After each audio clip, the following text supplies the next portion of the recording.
today does in fact cover pretty much everything in the full meeting.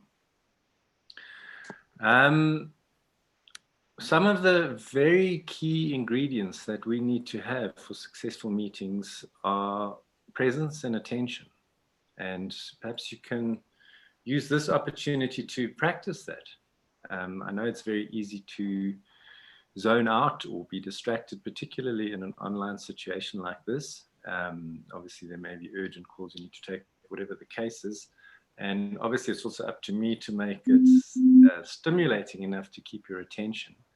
But from what you can do from your side is really be present. Bring yourself to the situation, listening to what is being said, and check yourself from time to time to make sure that you are.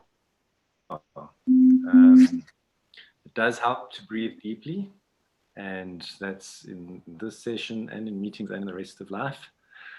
So my name is Brandon, as Tracy said. I'm an attorney and a mediator, and I facilitate a range of different training aspects. A lot of them are legally based and around the issues of communication, and that's where the meeting clinic comes in. And I've facilitated hundreds, maybe thousands of meetings in my life of all types. A lot of my corporate experience is in labor relations at an industrial level.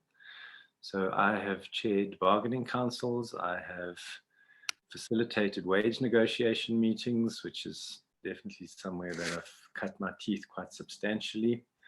I've run executive council meetings, workshops, and a whole range of things.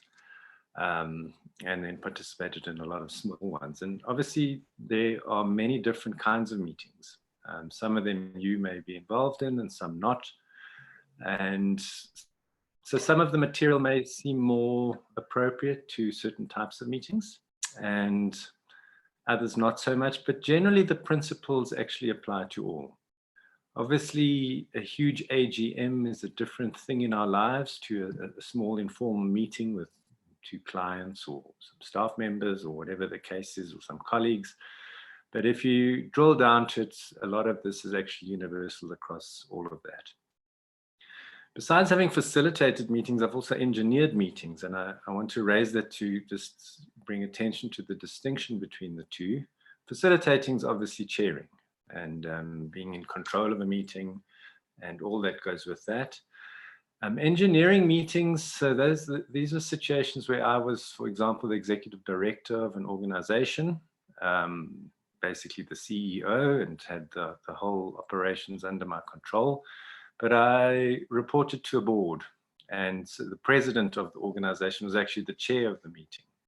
So in a situation like that, I wasn't facilitating, but I had engineered it. That means I basically created the agenda, made sure that what needed to be discussed was discussed, and made sure that the decisions that needed to be taken were taken. So it's worth just bearing in mind that there's 2 aspects, the actual chairing and then what I'm calling the engineering. Let me go on to, so I'm just trying to find the next slide. There we go. So we'll talk more about agendas in a little while, but this is the agenda for today. Why number 2 is number 2 is that you are probably going to be taking notes from this seminar, I would imagine. And this is obviously an opportune time to go into minutes and notes of meetings. Depending on the formality and the size and the nature of the meeting, there are all sorts of different minutes or notes or records that can be made. We have very formal meetings, informal ones, and formal meetings need formal minutes. There's in fact a whole body of knowledge around different kinds of minutes, with rules and dealing with resolutions and motions and that sort of thing, and that's a bit beyond the scope of today. Then we can have relatively informal minutes, and it's a spectrum. So you have from highly formalized, prescribed formats all the way through to relatively sparse ones. You get verbatim minutes, These are important in things like disciplinary hearings and judicial type matters and any other matters where what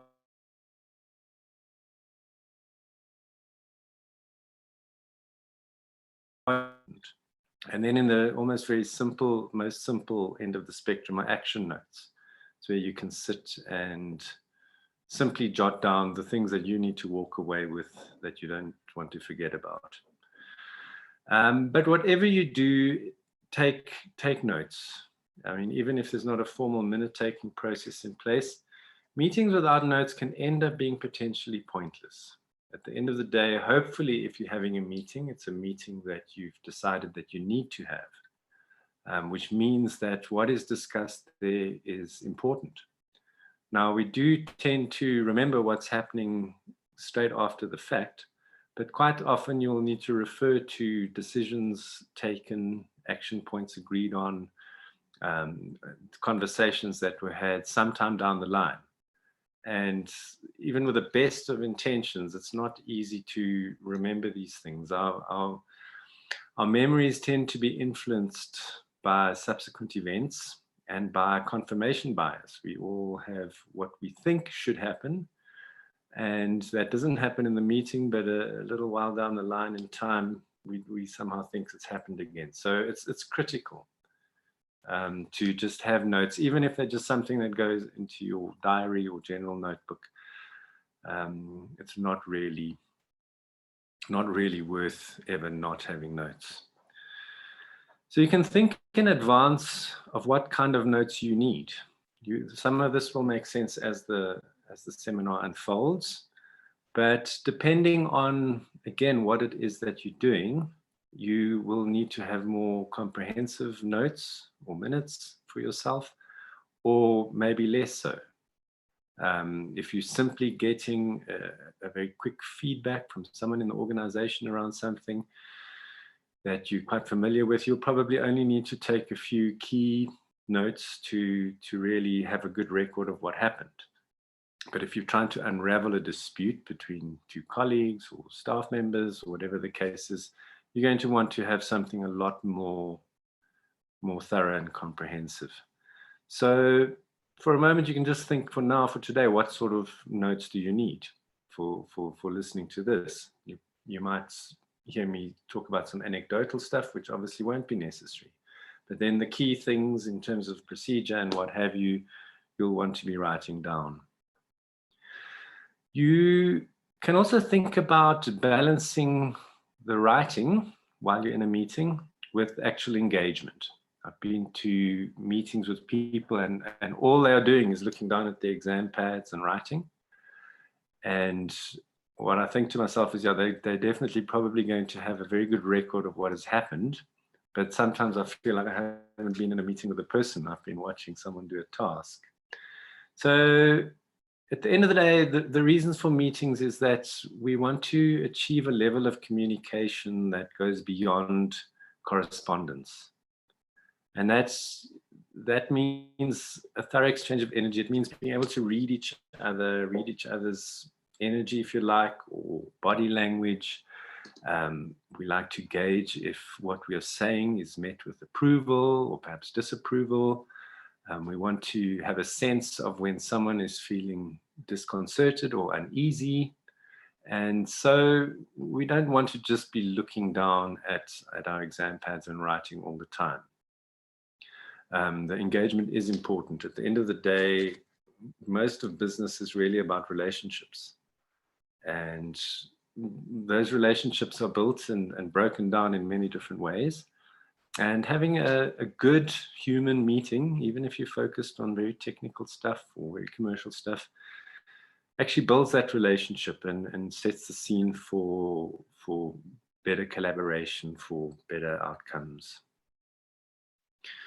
So at the very least, your meeting notes, you want to have the date of the meeting. You want to have who was present and the decisions that were taken, and then the actions. At the end of the day, we have meetings because we want some sort of result. It might be a very concrete result, or it might be the result of everybody just being more on the same page in in a long process that's evolving. But whatever they are, we do want to have those. So even if you're in a situation where you're in quite a formal setting and someone is going to be taking the minutes, I personally don't know how one can manage the situation well without having your own notes, because your notes of what you are going to take pertain to you and how you're going to take the whole thing forward, how you're going to conduct yourself once you leave the meeting. And the minute taker might be in a different groove, highlighting obviously important things, but perhaps not capturing everything that you need to walk out of the meeting with. So you do want to have your own. And look, we can't always assume the worst case scenario, but what happens if that minute taker disappears, or the device that was recording the meeting malfunctions? Are you going to be able to recreate at least the essence of what was discussed in the meeting? And that's why I tend to always keep notes. Often when I'm in a formal meeting, I actually write on the agenda. I have the agenda printed out, and then I actually make my notes under each agenda item as necessary.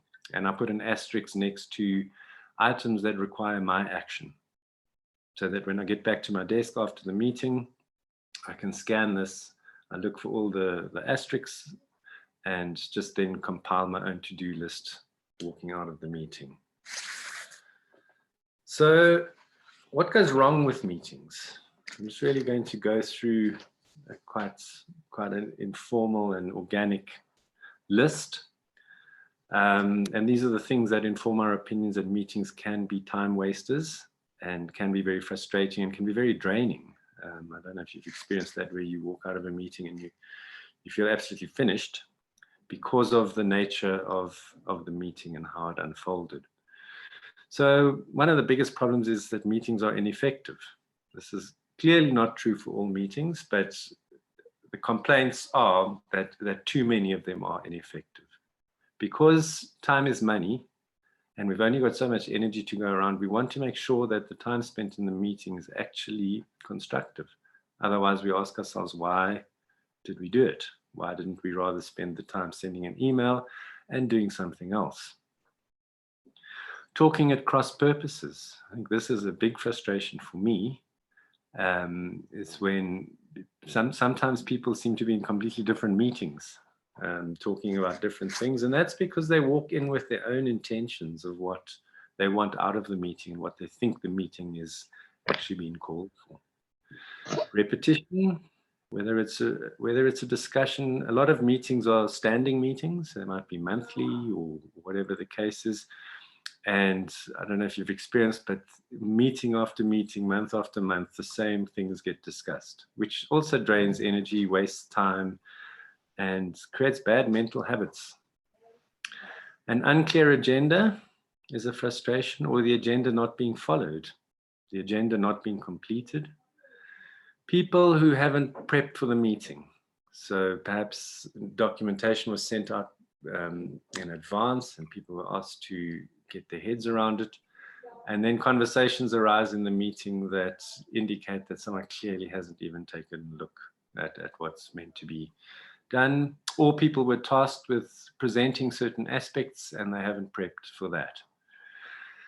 A lot of frustrations with meetings come out of the chairing or relate to the chairing. So that can include that the chairperson is weak, or on the other end of the spectrum, the chairperson is overriding and domineering. The chairperson is not attentive, so they're not actually paying attention to what's going on. The chairperson is not prepared. The chairperson doesn't maintain order or discipline. It can be a big frustration, and that can cause meetings to go completely off the rails.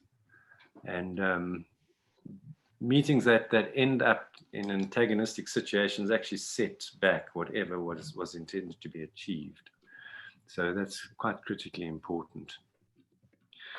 The chairperson doesn't keep the information coherent or summarize conclusions. They're just sort of barging through this agenda with very little sensitivity, without picking up all the pieces that are going flying in all directions. The chairperson doesn't protect the dignity of everyone present.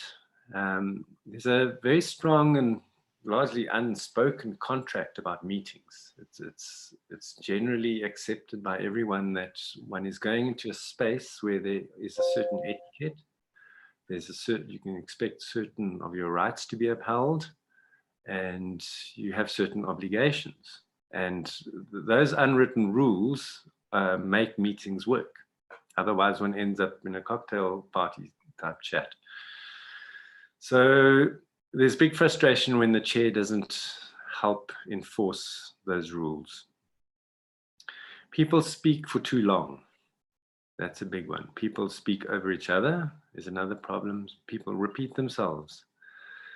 Topics get conflated. So you start off with agenda item number 3, and next thing you're discussing the issues on item number 7. Topics are not clearly understood. Action points are not nailed down. So people walk out of the meeting and no one really knows, or not everyone really knows what it is they need to do. Animosity or antagonism develops. And then some things that are just there in the nature of commerce and negotiation and the world we live in, and it can be managed to an extent, but not always. And that's personal agendas, dishonesty. At the end of the day, one expects good faith, but one can't ensure it that easily. There are ways to make us come closer to it, but if people are negotiating in bad faith or have different agendas, that just unfortunately is the reality of life sometimes. Hogging the mic, so someone who's really taking up all the airtime. And then sleepiness. I don't know if you've ever sat in full-day meetings, and one really can get quite fatigued. And these are things that can be addressed as well. So we want meetings to be effective. That's really the point, is we're going to put this time into this activity and we want to get our desired outcomes out of it. So one of the important things that we need to do is we need to decide, should this meeting actually happen? And to do that, we need to look at what the intentions or the purposes of the meetings are. And there are different kinds. One is a one-way broadcast. So that's where the facilitator or the guest of the facilitator who gets given the floor is basically simply wanting to transmit information. Now, one wonders if a situation like that requires a meeting, but it may well require a meeting. One can disseminate information in a range of ways. You can simply bang out an email, you can put together a newsletter, you can email a presentation, create a video, whatever the situation is. But none of those have quite the same impact as hearing information directly from a live person. So even if all you want to do is convey information, it's quite possible that doing that in a meeting is appropriate. So a one-way broadcast is one of the potential purposes of a meeting. Another one is one-way information gathering. So that's perhaps where you or a manager or a project leader is convening a meeting in order to receive information from everyone else in that meeting. And again, whilst this can be done in different ways, a meeting is very effective from the point of view of, again, people are live, they can see each other, they can read each other, and they can obviously ask questions, and everybody else hears the questions and the answers. Or a meeting can be a two-way share, so it's a broadcasting of information and a gathering of information. A meeting can be for negotiating. So that's where obviously all the parties want to achieve something, but it requires a back and forth, a trading, a negotiation. Meetings can be about planning. So that's where everyone knows that a project needs to be done, but it's now sitting together and actually deciding how that's going to be done. How's this work going to be broken up? Who's going to do it? And which is very similar to the last kind of meeting, which is a creative meeting. So that's again where people get together to create something. whatever that may be. It may be a report, it may be a strategy, it may be an ad campaign. And understanding these intentions is quite important, because that helps inform your position about whether you have a meeting or not, or whether there are alternative ways of exchanging information. Then we need to look at who needs to be at the meeting. And that's something that also is well worth thinking about in advance. So all of these things are what you want to be sitting down and considering before you really call the meeting as such. Who does need to be there? Obviously, anyone who's got key information to bring to the situation needs to be there. And it's also good for people who need to take action resulting from the meeting to go and actually participate in the meeting as well. Now, obviously, in a large corporate situation, you can't have an entire department come into the meeting. The intention is that the manager will come to the meeting, get all the information that the manager needs, and then go off and brief the rest of the department. But think about that. There's also obviously potential to have people in meetings as observers. So the smaller the meeting is, the more agile it is. The more easy it is to keep track of what's going on, to ensure order and discipline. So from that point of view, the smaller the better. But in terms of being able to have the information understood, the information that's discussed understood well and then acted upon, it is quite conceivable to have observers in there. So they don't necessarily prejudice the meeting from the point of view of also going to be taking up airtime, but they can hear the nuance of what was discussed and then go off and do what they need to do with it a little bit more fully informed. So those are the intentions of the meeting, and it's also worth considering this notion of intentions a little bit more. What are your intentions for calling the meeting? Because at the end of the day, you are going to know what you need to achieve and have done. And then it's worth thinking about what are the other people's intentions likely to be? What could their intentions be? Some of this might seem irrelevant to relatively small, quick meetings, but then sometimes you have something like annual wage negotiations, which a lot rides on, and they're potentially volatile. So depending on the type of meeting, you would go into these things in a bit more or a bit less depth. But considering who is there and what their intentions are and what they want and what they need and what they fear can be well worth it for a more involved meeting, so that you start to develop a landscape inside yourself of who it is that you're going to be dealing with, and what sort of issues are going to come up and what might go wrong. And just having run through these scenarios in your mind prior to a meeting is potentially very powerful from the point of view of grounding yourself, feeling prepared.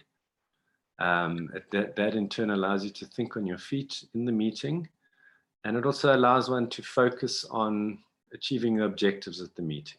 One of the big problems of meetings is scope creep. You're meeting to discuss or decide on 1 or 2 or 3 things, and you end up delving into 7 or 8 or 9 and diluting everything, using up resources.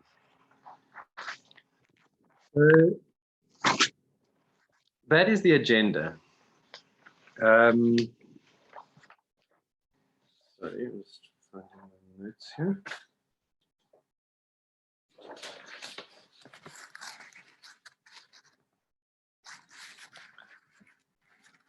Okay, no, sorry, that was different intentions and types of a meeting. Okay, so the agenda. This is the container of the meeting. It's the thing that creates the boundaries. And another way to think of it is the spine of the meeting.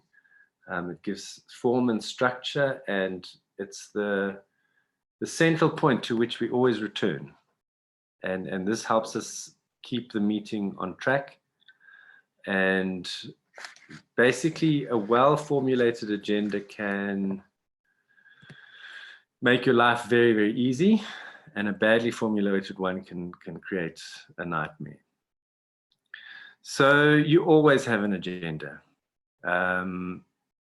Even if your meeting is highly informal, you will have sat and thought about why you have called the meeting. And then when you go into the meeting, that's what you're going to table first. You're going to say, right, hi everyone, I'm here because we've agreed to have this meeting and we are going to discuss A, B, and C. That way everybody knows what the meeting's there about. Technically, they're going to know that already when you called the meeting, but it really just is important to set the tone. Obviously, more formal meetings have agendas that have been circulated in advance, and you know, technically everyone should be walking in with a copy of that, or perhaps it's up on the screen or whatever the case is, and there's no real debate around what's going to happen. So this agenda, once you start the meeting, you basically want to get the buy-in of everyone, just a confirmation that this is the agenda. And then you want to talk about time.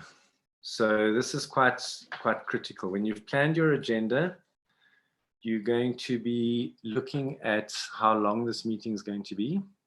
So you've already decided that it needs to be a certain period of time. And then you can, or you should really, is allocate time to each subject on the agenda, to each agenda item. Hopefully you've had a lot of experience with what's been discussed and it's easy to do, but perhaps it's something new. And look, the whole nature of meetings is that they are organic to some extent. That's why they're meetings and not simply videos or whatever the case is. And we can't always guarantee that everything takes as long as we expected it to take. But by sitting and deciding how long you'd like to ideally allocate to each agenda item, you're already then creating an additional form which is going to support you in running the meeting. I don't do it for all meetings, but there are meetings where I actually allocate time and literally write it down on the agenda items, so that the agenda's got the budgeted time already stipulated. I've had it go terribly wrong sometimes where my 2-minute items take an hour and a half, but yeah, that depending on what's being discussed, that's something that can sometimes happen.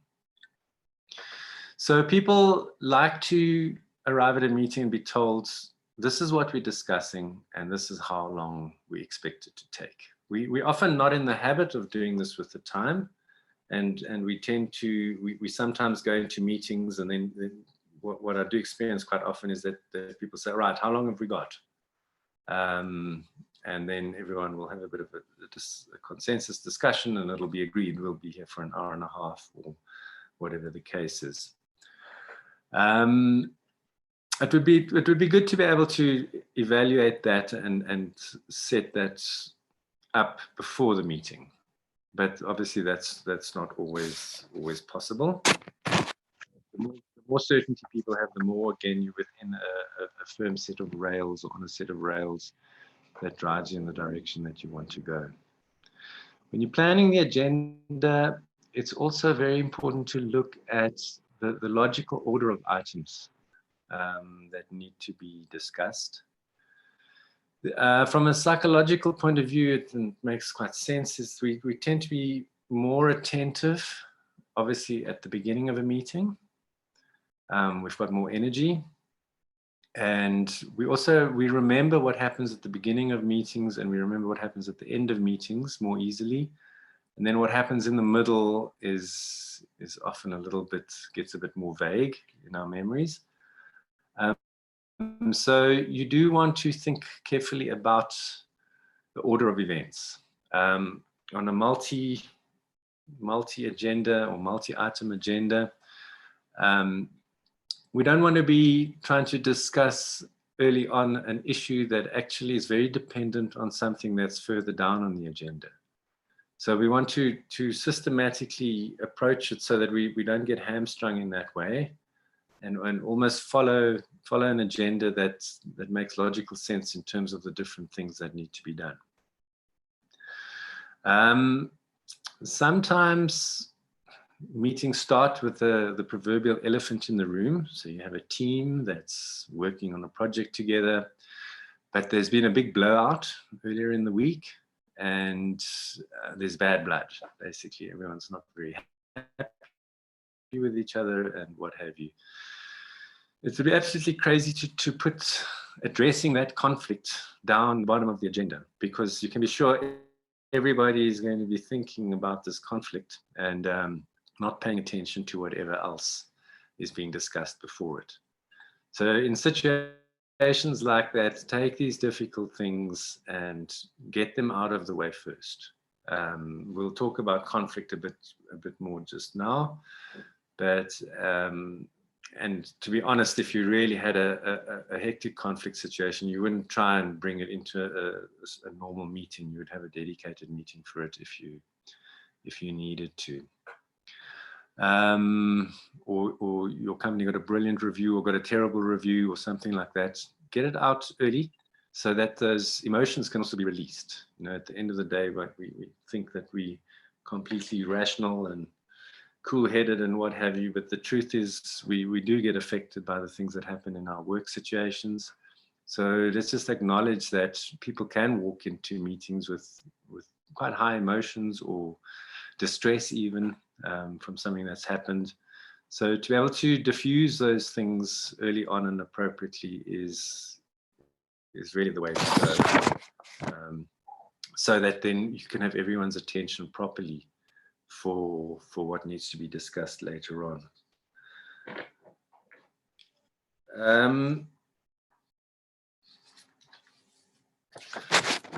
Right, the agenda is very standard to have what they call matters arising. So think about this when you're creating your agenda in advance. Matters arising is really supposed to deal with the matters arising from the last meeting. So whatever's generally been on the table and hopefully addressed. So give some thought as to whether it's simply a case of you just confirming that was agreed to be done at the last meeting has been done. In which case it can be a simple matter arising. You can just basically say to people, has X, Y, and Z been done? Yes, it has, great. But a matter arising can also sometimes be misused in that we've actually got an ongoing and evolving situation. And that's then, rather than putting that sort of thing in matters arising, you want to have it in as it's an agenda item of its own. Because otherwise matters arising is supposed to be a very quick, concise check-in, catch up, mop up from what happened last time. We don't want the matters arising to end up being extended and confused and too involved. So more involved matters arising, matters that are still alive tend to warrant their own agenda item. Okay, in terms of managing the meeting, so this is really where the kind of art of it comes in. It's critical to maintain control. And as I said earlier, there's this unspoken contract around meeting etiquette, and everyone sort of buys into the need of having the appropriate conduct. But that very much depends on the chair as well, and how well the chair does that. People are prepared to subject themselves, if you like, to the rules of meetings because they trust that the chair, from the chair's side, will also be honoring and upholding and protecting those rules and ensuring that etiquette. And order is obviously one of the key features of this. And if we don't maintain order, then the desired outcome is at risk. Then the effectiveness that we are hoping to foster in this meeting doesn't happen. So the chair I have said needs to be a receptive and engaged dictator, if I may use that. Someone who is absolutely attentive, present, respectful of the space and respectful of everybody, but at the same time has the ability to be as strict as necessary. Badly chaired meetings can become absolute mess where, I mean, they're just a waste of time, and they can create bad blood between people. So it's very, very important to maintain that order. Be very strict on interruption. Almost the main reason that we have rules or the code of conduct of meetings is so that people don't interrupt each other. And that's why meetings work and less formal discussions often don't. So that's got to be, you've got to keep it a very tight leash on interruption, as well as off-point discussions. So when discussions go in directions that are beyond what's on the agenda, or simply not even in the right place on the agenda, you as the chair or the facilitator needs to bring it back to where it needs to be. Now, as a mediator, for example, I've been in situations, and raising this can happen in meetings as well, where someone says something and then someone else does talk out of turn. They do interrupt, and then a little dialogue ensues. I'd say 99% of the time as a chair, you want to bring that to a halt before it even gets off the ground.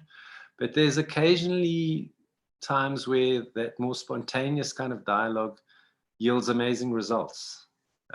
So if you can, play it by ear and just be open-minded enough to allow for that little bit of flexibility. But in doubt, rather err on the side of caution, go according to the rules and tell the interrupter that they are going to have their turn in due course. But yeah, life is not always as neat as we'd like it to be. People must behave when they experience fear quite often.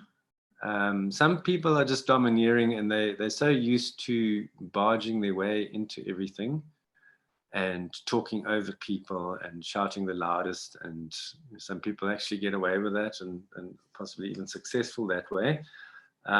So some people misbehave because of that, but mostly it's a fear-based thing, and people are scared that they're not going to be heard.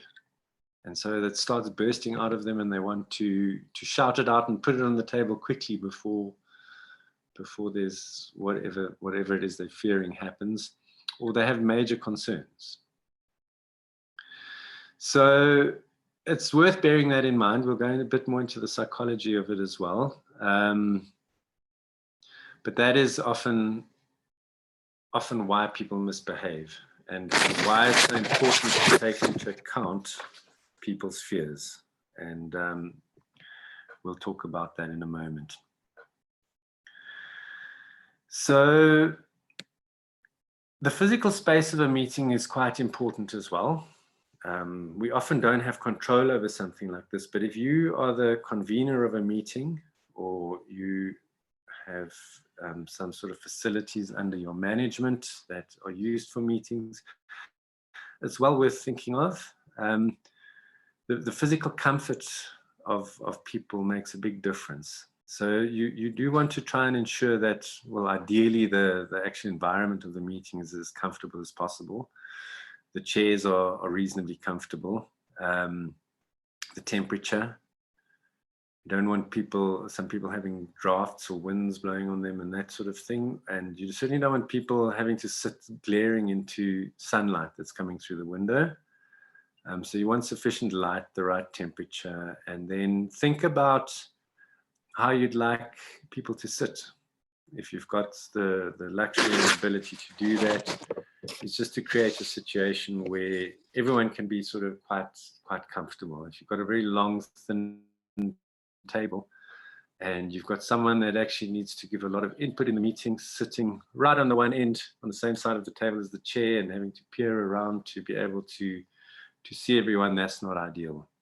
So where possible, make sure you've got the sort of same number of chairs as people, that they're well spaced. Ultimately, you want everyone to be able to look at each other properly without too much strain and that kind of thing. So do give the physical space some thought, if that is something that's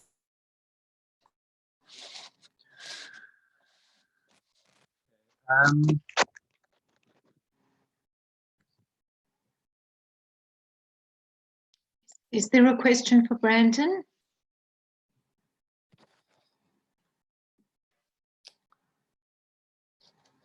no questions?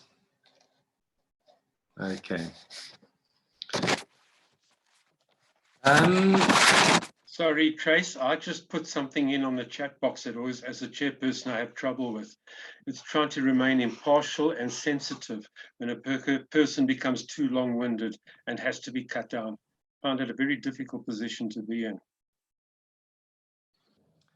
Yes, thank you. It's a balance, you know. As the chair, ultimately, you do have the prerogative. So the more your agenda is focused, and you've basically told people that or created a culture where they need to discuss what's on that agenda. The more you have then the latitude to tell them that they're in fact crossing over the line and they're not discussing the point that needs to be discussed. It's tricky. The thing is, as a chair, you ultimately want to ensure that you are ensuring everyone's dignity as best as possible. So it's not easy to cut somebody off, but you know, there's a way of doing it as well. Kind of, because you're the chair, you've got that sort of authority that you can, your words have more weight, if you like, or more effect. So you can basically, you can cut people short. There's also a way of doing it. You know, you can sort of speak over them while they're in mid-sentence, or you wait until they've finished a sentence and then come in and say, yes, thank you, I think we'll come back to that, or I understand what you're saying, and can we just hear from someone else or move on? And it's also very much dependent on the situation, the relationship, power between the people. At the end of the day, from a psychological point of view, there are always power dynamics. Power is something that exists within everybody and every situation, and you get different types of power. So you get sort of hierarchical power or institutional power. So you are the boss, and in terms of the hierarchy, in terms of the organogram, you've got that power, and people, the other people in the meeting are kind of subservient to you in a way, or submissive from a power point of view, just by the way it's structured. We also have power that is given to us by our rights. So you might have an employer-employee situation. So the employer's got the hierarchical power, but the employees got certain powers given to them by the Basic Conditions of Employment Act, for example. So they've got power from the point of view of their rights. You get what I call supply and demand power. So in a competitive market, your client is going to have quite a lot of power, because if they don't like what you're telling them or giving them, then they'll just go somewhere else. There's personal power. So that's just what everyone inherently has or doesn't have. And that comes down to things like how articulate you are, your use of language, your voice, your demeanor, even how you look, how you dress, how clearly you can think on your feet. There's popular power. So that's the power that you derive from how popular your cause or your stance is. You may have a delegation of employees coming to see you about the terms and conditions, and while they've got no hierarchical power, or they don't even have the rights, you know that there's another 500 of their colleagues who agree with them, so they've got power as a result of the popularity of their cause, if you like. There's cultural power. Gender comes into it, race comes into it, levels of education come into it. So these are all there. So we can't pretend that someone who is in authority doesn't have a lot more power over the other people in the meeting. And someone like that, it's going to be easier for them to cut short somebody who is being long-winded. Whereas if, for example, the boss is being long-winded, well, everyone else in the meeting's probably not going to be able to do too much about that. So it's not easy. The one thing as well is we often think we know what somebody is going to say, and often we are right. And in that case, it is frustrating to let time be used up when we actually know what this person is trying to say and what have you. And what you can do in a situation like that is you can do the subtle interruption and then kind of paraphrase and sum up what it is they're trying to say back to them. And that can put the matter to bed. They may be being long-winded because they are thinking they're not being heard or understood. Whereas if you can give it back to them in straight terms and say, okay, well, what you're saying is this, what you're worried about is this, am I right? And then they have to agree that you are right. And that can often silence them. They're then satisfied that things are, that they've been heard, and you know, they're not going to have their needs overlooked, which is where a lot of conflict situations really come up. Does that cover the question? Thank you.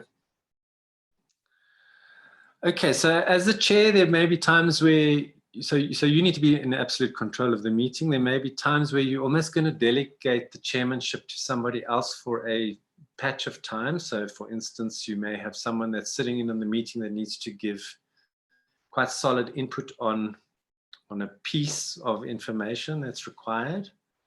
So you need to create the space for them to be able to do that, and without interruption as well. So they've, in a sense, got the floor for a while, and then it's up to you to ensure that they don't get interrupted.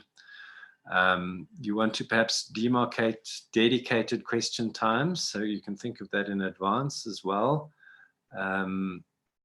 So you go through cycles of where it's simply the dissemination of information, and then you're going to patches where it's a bit more interactive and the questions. So you can think about using dedicated question times to keep things tidy. As a chair, it's critical to keep track of who puts up their hands and when. People need to trust the facilitator. And if they know that you've seen them and you've heard them and you're going to give them their airtime, they're much more likely to behave themselves. Active listening is useful. So after someone has given input, you as the chair can, and it depends on the circumstances, but you can basically paraphrase what they've said in language that you think is most universally understandable to everyone else in the meeting. It's not always necessary, and at times it would be a waste of time to do that. But often, you know, we in meetings we have people from, again, different cultures, different levels of understanding of the organization or the project or whatever. And as you as the chair can paraphrase what someone has said and basically sum it up appropriately for everybody else, that also helps settle it. What you like to do is find agreements and settle them, agree on actions and settle them. And then basically they are there and it's easy to move on. It's when all the ends are not tied up that they keep recurring that meetings get messy and ineffective, basically. In terms of a very effective tool is to have a flip chart. And my ideal meeting has a number of flip charts, because what you want to do is keep the discussions on track. And what happens is a discussion starts and it's got a goal in mind, and then people raise related issues. And suddenly, instead of one goal, there are now two. Or people raise concerns, and then the discussion gets sidetracked in discussing the concerns. So if a concern doesn't get dealt with then and there, what's really effective is to be able to write the concern. So you just have a list on the flip chart of concerns, so that you can say to someone, look, for the sake of discussion, we don't want to go into this concern right now, but I assure you that either by A, the end of the agenda item, or B, the end of the meeting, or C, outside of the meeting, we will have this concern addressed. And if someone can see that their concern is written up for all to see, they tend to become a lot more peaceful and happy and able to put that concern to one side for now and focus on moving forward. So that's very critical. If you do have questions as well that come up that are also going to derail the conversation, so much like the concerns, those can be put to one side. So it's the back burner, if you like. But if the back burner is visible, it really helps.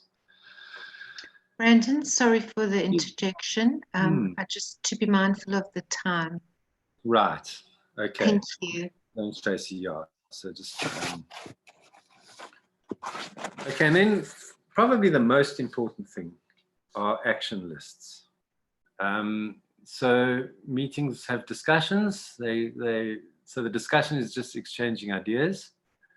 The decisions are when those ideas result in a meeting of minds, and someone actually makes, or everyone makes this collective decision.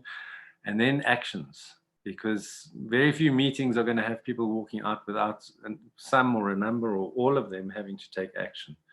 So what you need to do is at the end of each agenda item, or even each discussion within an agenda item, is you end off by saying, right, so the action that needs to be taken is this. Are we all agreed? So you just, again, make sure. And then it's who does it and by when. And especially if you're in some form of leadership position, you want to actually keep a note of your own action item, but you ideally want to have an action list which ends up in the minutes of the meeting and can be looked at the next meeting. So that's very, very important. And often discussions start ensuing, and then they get sidetracked, and people think they've agreed on what they need to do, and they don't. So you sum up each one with an actual agenda, with an actual action item, and everybody needs to know what's. And then just a quick point I want to make on groupthink. So especially when we're workshopping something, a danger of meetings is groupthink. We all, perhaps from the same organization, the same department, we've got the same ideas in mind about what we should be doing and achieving. And we tend to then, and we also want to please each other. We want to be seen by each other as being on top and being a team player, and we want to be seen by the boss as being in alignment with the objectives. And so the ability to criticize and analyze is sometimes lost. So that's just something to watch for. And one technique that sometimes gets used is that a devil's advocate gets appointed.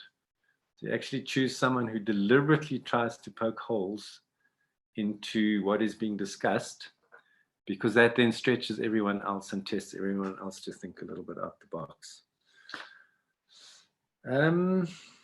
Yeah, and then just to wrap up, both in terms of meetings in general and wrap up from my side, after the meeting is also important to note who needs to be advised of what's just happened in this meeting, who was not there.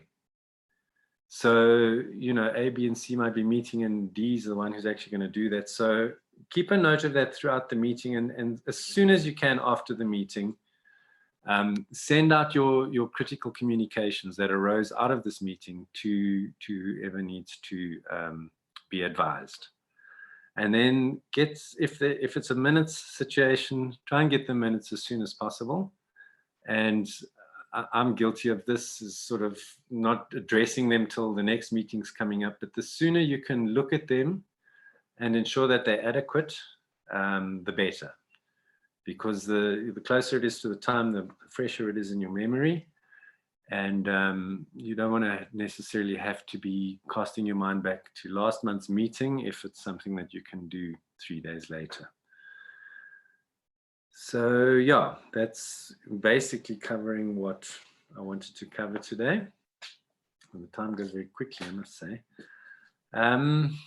Yeah, so. Are there any questions for Brandon?